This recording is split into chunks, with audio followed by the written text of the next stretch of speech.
Hi guys, आज iPhone 16 pro max का review में बताने वाला हूँ। देखो, जब से फ़ोन लॉन्च हुआ है अराउंड 3 महीने मैंने इस फ़ोन को यूज़ करा है, ऑन एंड ऑफ यूज़ किया है और इन 3 महीनों में बहुत कुछ हो चुका है। इस फ़ोन में जो है इतने सारे नए अपडेट्स आ चुके हैं, इतनी सारी प्रॉब्लम थी जो धीरे धीरे फिक्स हुई है, नए नए फीचर्स आए हैं और सबसे बड़ी बात, लास्ट ईयर मैंने इसको फ़ोन ऑफ द ईयर का अवार्ड दिया था और अब क्योंकि OnePlus 13 आ चुका है, 25 सीरीज आ चुकी है और कितने नए नए एंड्रॉइड फ़ोन आ चुके हैं, इस फ़ोन की पोजीशन अब बेस्ट नहीं रही है, बहुत चेंज हो गई है। तो अगर आप इस फ़ोन को खरीदने का प्लान कर रहे हो तो इस वीडियो में मैं आप लोग को नया पर्सपेक्टिव देने वाला हूँ आईफोन 16 प्रो मैक्स के बारे में, इसको अच्छे लंबे समय यूज़ करने के बाद ऑब्वियसली एक्सपीरियंस भी शेयर करूंगा। तो स्टार्ट करने से पहले, मेरा नाम है संचित, चैनल का नाम है टेक बार। मैं आप लोग का टेक एक्सपीरियंस बेटर करना चाहता हूं तो सब्सक्राइब बटन पे क्लिक कर लो, साथ में बेल आइकन जरूर प्रेस कर लेना। यार, पिछले 8 साल से मैंने जो है फोन रिव्यू करे हैं और आईफोन की जब भी बात आती है ना, मुझे इतना पता है जिसको आईफोन खरीदना है ना वो आईफोन ही खरीदेगा। बट स्टिल मेरा काम है कि यार किसी भी फोन में जो भी चीज अच्छी है उसको अच्छा बताना, जो भी चीज बुरी है वो बुरा बताना। तो अगर इसी नोट पे मैं आईफोन 16 प्रो मैक्स के डिजाइन की बात करूं, क्योंकि मेरा काम ही जो है हर साल फोन रिव्यू करना है नए नए आईफोन्स को, तो एक चीज मैं क्लियर कर देता हूं।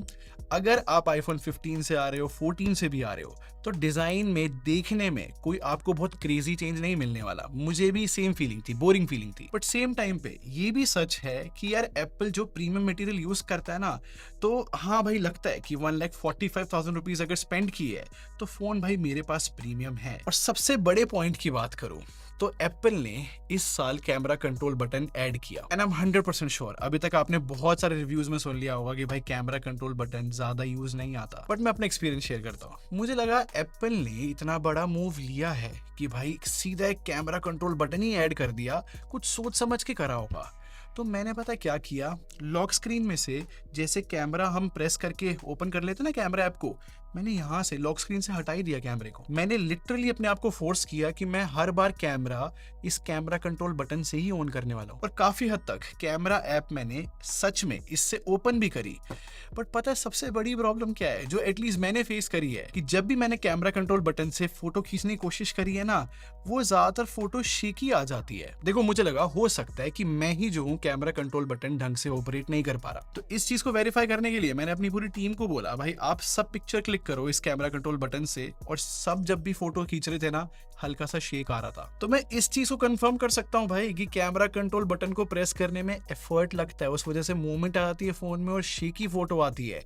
और बेटर तरीके से समझो, जो पावर बटन है वो थोड़ा उठा हुआ है जबकि कैमरा कंट्रोल बटन एकदम फ्लैट है, तो एफर्ट तो ज्यादा लगेगा ना। तो आई थिंक इतनी अच्छी इंप्लीमेंटेशन नहीं थी एप्पल की तरफ से। बाकी डिजाइन की और जनरल बातें बताऊं तो जो प्रो मैक्स वेरिएंट होता है ना, वो बहुत बड़े फोन की कैटेगरी में आता है, तो थोड़ा टाइम लगता है इतने बड़े साइज के फोन से यूज टू होने में। मेरे हिसाब से लंबे समय के लिए अगर कोई भी चैट वगैरह करनी होती है ना, तो अनकंफर्टेबल एक्सपीरियंस तो होता है, और अगर कोई केस भी लगा ले तो यार फोन और हैवी भी हो जाता है और थोड़ा और ज्यादा अनकंफर्टेबल हो जाता है। बट फिर केस लगाना भी बहुत जरूरी है। देखो, मैंने इस रिव्यू के लिए इस फोन पे कोई केस नहीं लगाया था, देखने के लिए कि ड्यूरेबिलिटी कैसी है। तो कैमरे पे दिखाने की कोशिश करता हूँ। इसके फ्रेम पे ना छोटे छोटे स्क्रैचेस आ गए हैं और व्हाइट कलर के स्क्रैचेस होते हैं, और ब्लैक कलर का फोन है ना तो थोड़े ज्यादा दिखते हैं। इनफैक्ट डिस्प्ले पे स्क्रैचेस भी बहुत ज्यादा है। तो लाइक स्क्रीन गार्ड और कवर दोनों बहुत नेसेसरी है आईफोन्स के लिए। और इतने सारे अलग अलग फोन टेस्ट में करता हूँ यार, मुझे आईफोन के स्पीकर्स की ट्यूनिंग बहुत पसंद है। मतलब इन 3 महीने में ना मैंने बहुत कंटेंट देखा इस फोन पे, पॉडकास्ट सुने, गाने सुने हैं, और मेरे हिसाब से बेस्ट बेस और बेस्ट साउंड ट्यूनिंग मुझे आईफोन की लगती है। फॉर एग्जाम्पल, कुछ ही दिन पहले मैंने स्क्विड गेम सीजन 2 देखना स्टार्ट किया है, और ये कुछ गिने चुने फोनों में से है जिनके स्पीकर्स पे भी मैं अच्छे से कंटेंट देख पाता हूँ। और मेरे हिसाब से इस फोन का डिस्प्ले डिपार्टमेंट है जहां पर आपको लगेगा कि यार मैंने 1,45,000 रुपीज अगर खर्च करे ना, तो मुझे पूरा कंप्लीट एक्सपीरियंस मिल रहा है। मतलब इन 3 महीनों में मैंने इस फोन को इंडोर यूज किया, आउटडोर यूज किया, एक भी जगह पे मुझे ऐसा फील नहीं हुआ कि विजिबिलिटी इशू है। डायरेक्ट सनलाइट में मैंने चैट भी करी है, नेविगेशन भी देखी है, बिल्कुल सॉर्टेड रहता है। और जैसे कि मैंने बताया, मैंने ओटीटी प्लेटफॉर्म पे कंटेंट देखा है, तो वहां पर भी कोई कलर्स की ट्यूनिंग में कोई कमी नहीं लगती, अच्छा फ्लैगशिप एक्सपीरियंस ही रहता है। बट अगर स्पेसिफिकली बैटरी डिपार्टमेंट की बात करूं तो यार सुपर इंप्रेसिव की कैटेगरी में आएगा। मतलब इन 3 महीने की यूसेज में, जो कि ऑन एंड ऑफ थी, मेरे को हर बार फैंटास्टिक फैंटास्टिक बैटरी बैकअप मिला है इस फोन के अंदर। और अगर स्क्रीन ऑन टाइम बताऊं तो 8 से 9 घंटे का स्क्रीन ऑन टाइम मिलना एक फोन में फैंटास्टिक माना जाता है। और कभी कभी तो इस फोन ने मेरे को 9 घंटे से भी ज्यादा स्क्रीन ऑन टाइम दिया है। तो यार ये जो रिलायबिलिटी है बैटरी बैकअप की, ये तो अनबीटेबल है। और मैं जितने भी स्क्रीनशॉट दिखा रहा हूँ ये कोई लाइट यूसेज नहीं थी, हैवी यूसेज की है मैंने फोन की, तब ये बैटरी बैकअप मिला है। बट इसी का उल्टा जो चार्जिंग स्पीड है यार, वो इस फोन की अच्छी नहीं है। आई मीन 0 से 80% ये फोन 1 घंटे में चार्ज हो जाता है, जो कि पुराने वाले आईफोन्स के मुकाबले फिर भी ठीक है। बट 80% से 100% चार्ज होने में इस फोन को और 45 मिनट्स लगते हैं। अब पता नहीं कि एप्पल कब डिसाइड करेगा कि इसमें और ज्यादा फास्ट चार्जिंग आनी चाहिए, क्योंकि अगर एंड्रॉइड वर्ल्ड में कंपेयर करूं, OnePlus 13 आया है, उसमें बहुत बड़ी बैटरी लगी हुई है इस फोन से, वो 40 मिनट्स में 100% चार्ज हो जाता है। अब पिछले 2 साल से मैं एक बात बोल रहा हूँ कि हाई टाइम है कि एप्पल ज्यादा फास्ट चार्जिंग दे अपने फोन को। एक बहुत फैंटास्टिक रेफरेंस बताता हूँ मैं आपको। मैंने कुछ दिन पहले ना एक वीडियो बनाई थी जहां पर मैंने इस iPhone 16 Pro Max की बैटरी लाइफ कंपेयर की थी बाकी एंड्रॉइड फोन से। अब उस बैटरी टेस्ट में iPhone 16 Pro Max फर्स्ट आया था, बहुत अच्छी बात है, लेकिन सेकंड जो है Pixel 9 Pro XL आया था। और एंड्रॉइड वर्ल्ड में Pixel 9 Pro XL की जो चार्जिंग स्पीड है वो बहुत कम मानी जाती है। बट गेस व्हाट, पिक्सल का भी 0 से 100% चार्ज होने का जो टाइम है वो कम है अगर मैं आईफोन से कंपेयर करूं तो अब सच में कंसर्निंग हो चुका है कि एप्पल चार्जिंग की स्पीड कब बढ़ाएगा। देखते हैं भाई। बट चलो आगे बढ़ते हैं। अगर मैं सॉफ्टवेयर के एक्सपीरियंस बताऊं तो इन 3 महीनों में बहुत कुछ हुआ है भाई सॉफ्टवेयर से रिलेटेड।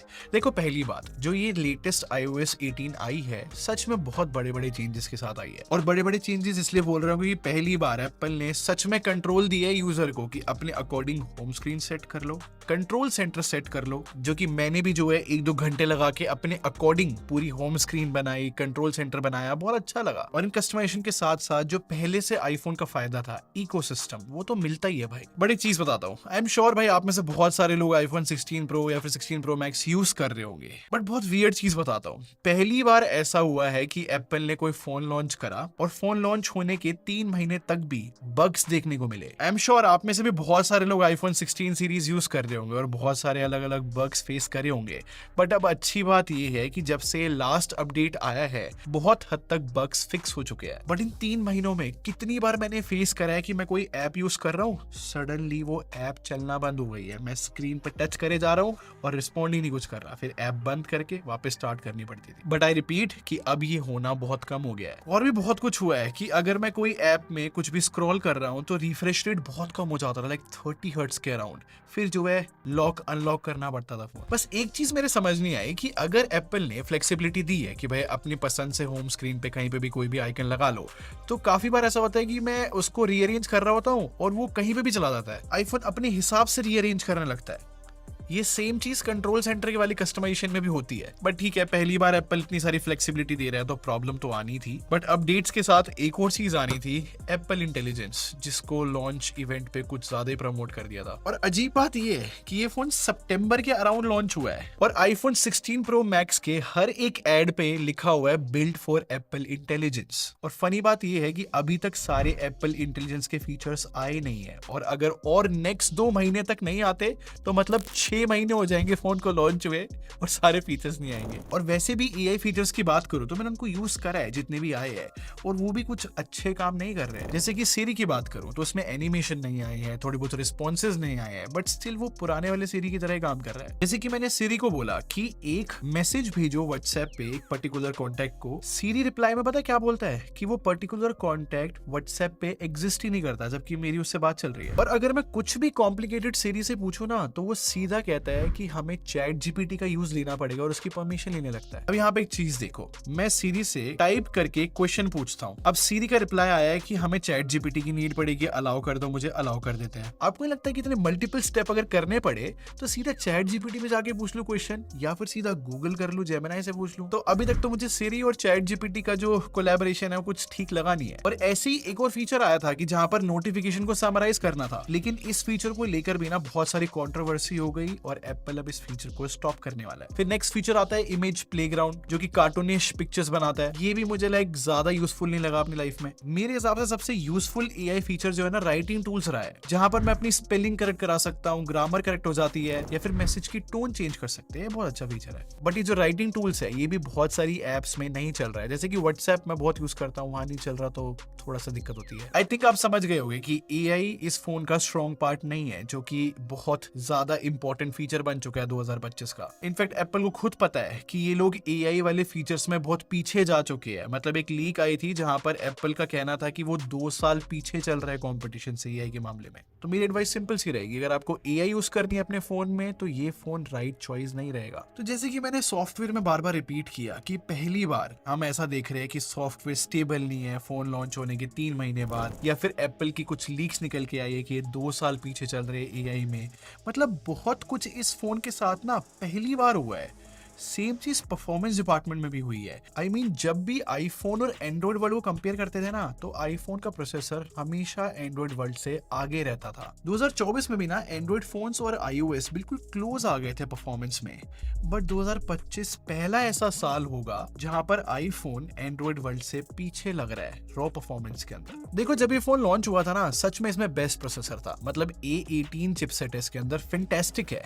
बट सितंबर में फोन लॉन्च हुआ और दिसंबर में हमें जो है स्नैपड्रैगन 8 एलीट देखने को मिल गया, जो कि आज के टाइम पे सारे महंगे एंड्रॉइड फोन्स में यूज हो रहा है। और सरप्राइजिंगली स्नैपड्रैगन 8 एलीट प्रोसेसर जो है आईफोन के A18 प्रो से भी बहुत अच्छा परफॉर्म कर पा रहा है। मतलब गीक बेंच में कभी नहीं होता था कि आईफोन कम स्कोर्स दिखाए एंड्रॉइड से, बट इस बार ये भी हो गया। बट स्टिल आईफोन के पास एक बेनिफिट हमेशा से रहा है कि जितनी भी गेम्स है वो ज्यादातर आईफोन के लिए पहले ऑप्टिमाइज हो जाती है। तो इस वजह से ज्यादा एफपीएस जो है गेम्स में आईफोन में पहले देखने को मिल जाते हैं। But I repeat, raw performance अब एंड्रॉइड में ज्यादा है। मतलब एक गेम है कॉल ऑफ ड्यूटी वॉरजोन, अब इस गेम में कोई एफपीएस की लिमिट नहीं है, अनकैप्ड है। तो इस गेम में OnePlus 13 जैसा एंड्रॉइड फोन जो है 120 एफपीएस ला पा रहा है। तो अब मैं आपको स्लो मोशन में दिखाता हूँ, जहां पर आईफोन 16 प्रो मैक्स इतने स्मूथ तरीके से गेम रन नहीं कर पा रहा है, जबकि OnePlus कर पा रहा है। ये चीजें मैं सिर्फ इसलिए दिखा रहा हूँ जिससे मैं आपको बता सकूं कि रॉ परफॉर्मेंस पहली बार ऐसा हुआ है कि आईफोन की ज्यादा नहीं है, एंड्रॉइड की ज्यादा है। बट ये जितनी भी बातें मैंने बोली है तब एप्लीकेबल है जब आप अपने फोन में बहुत ज्यादा हैवी टास्क रन करते हो, जो कि नॉन गेमर्स लोग हैं, जो गेम्स खेलना नहीं चाहते या फिर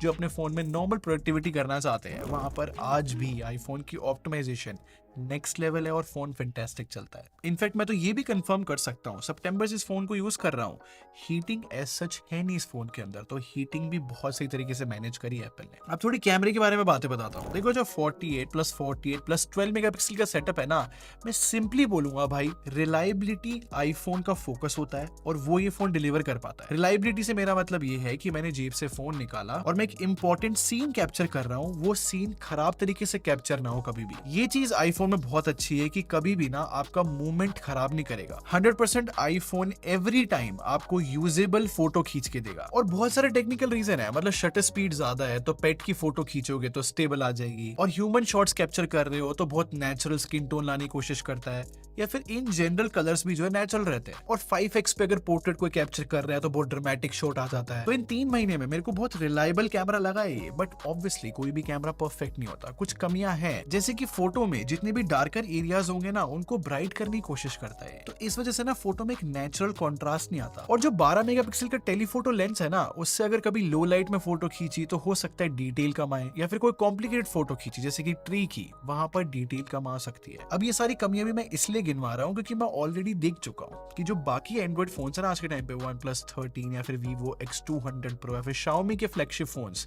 वो बहुत बेटर फोटोज लिए आते हैं क्योंकि उनका हार्डवेयर बहुत स्ट्रॉन्ग हो चुका है। एप्पल इतना ज्यादा कैमरा सेंसर या फिर लेंसेज के ऊपर इन्वेस्ट नहीं कर रहा है। और अगर एप्पल ने भी बेटर हार्डवेयर डाल दिया कैमरे का तो सच में गेम चेंज रहेगा, क्योंकि प्रोसेसिंग तो बहुत अच्छी है इनकी। और हाँ, एक तारीफ जरूर करूंगा, जो ये नए फोटोग्राफिक स्टाइल आया है ना, सच में फोटो को बहुत ड्रामेटिक बना देते हैं, एकदम डिफरेंट कलर्स लिए आते हैं। तो इन 3 महीने में फोटो एडिटिंग के लिए मैंने बहुत यूज करे। खैर आईफोन की वीडियो की तो सिर्फ तारीफ ही है यार, मतलब आज तक एंड्रॉइड जो है कैचअप ही नहीं कर पाया वीडियो क्वालिटी में।